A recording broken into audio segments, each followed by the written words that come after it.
সেদিন বিকেলে আমি ল্যাপটপ নিয়ে বসেছিলাম আমাদের বাড়ির সামনের বাগানে।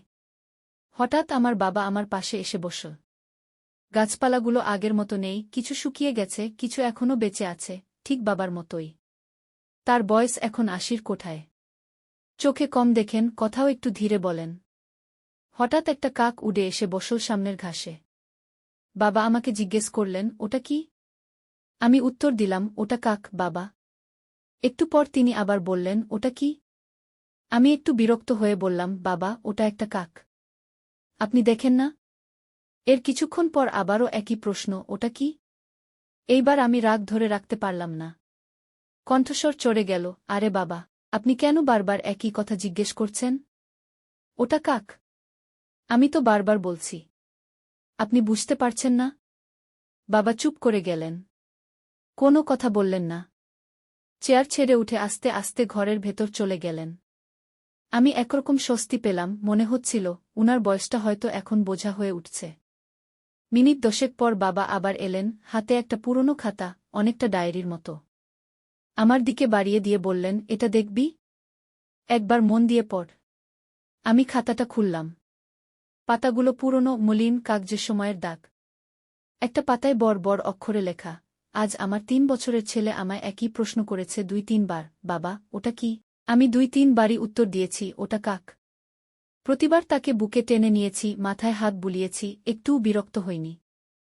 বরং তার মুখে বিস্ময়ের হাসি দেখে হৃদয় আনন্দে ভরে উঠেছে। আমি থমকে গেলাম। খাতার পাতাটা ঝাপসা হয়ে উঠল, আমার চোখের কোণে অশ্রু জমে আসছিল। আমার মনে পড়ে গেল ছোটবেলায় বাবার কাঁধে চড়ে কাক, গাছ, আকাশ এসব চিনেছিলাম। অথচ আজ বারবার একই প্রশ্নে আমি তাকে ধমক দিলাম। আমি খাতা বন্ধ করলাম। মাথা নিচু করে উঠে দাঁড়ালাম।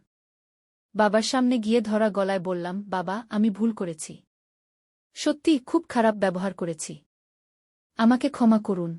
বাবা কিছু বললেন না। শুধু মাথায় হাত রাখলেন, যেমন ছোটবেলায় রাখতেন, সেই একই মমতায়, সেই একই নীরব ভালোবাসায়।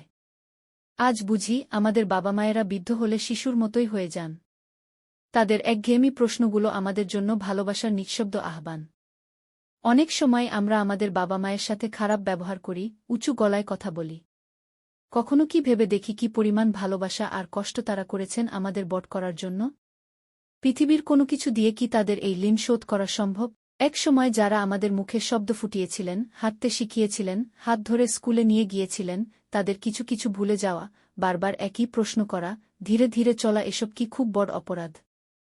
আজ যদি মা বাবা জীবিত থাকেন, একটু সময় দিন তাদের। আর যদি না থাকেন, তাদের স্মৃতিকে সম্মান দিন। কারণ তারা ছিলেন বলেই আপনি আছেন। একবার ভাবুন, আপনার বাবা মাকে শেষ কবে জড়িয়ে ধরেছিলেন? আজই না হয় হোক সেই দিনটা, একটা নতুন শুরু।